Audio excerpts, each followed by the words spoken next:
to add to that, so one of the things we did when we teamed up with CARE is we had to get into their network and start monitoring. And I've heard that at a lot of sessions this week, is you have to have monitoring in place. You've got to have somebody watching the alerts as they are triggered. And that has saved us many times of having actual breaches occur. And so one of the examples we talked about in the earlier session was the impossible travel alert. So if you have one person in this geolocation and they sign in here in the morning, and in the afternoon they're in another geolocation, and it's impossible for them to make that travel between the two, then you can create an alert that triggers that. That's called impossible travel. And many times we find, okay, we have a U.S. employee has logged in here this morning, and then maybe an hour or so later they're logging in from Nigeria.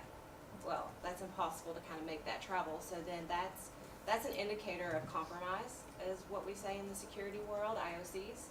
And so that leads our team, our monitoring team, into making a closer look and investigating that.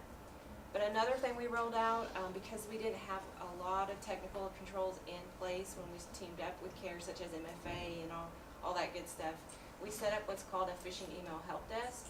And the users had never gone through security awareness training before.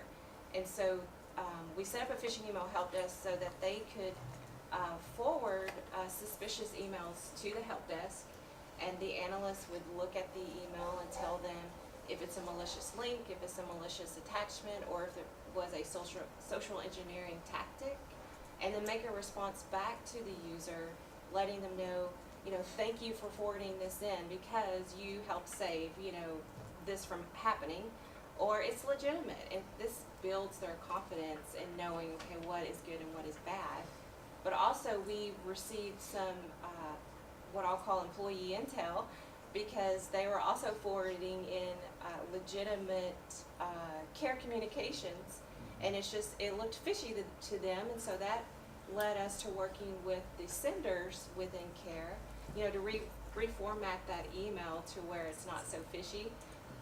So it was good stuff coming out of the phishing email help desk.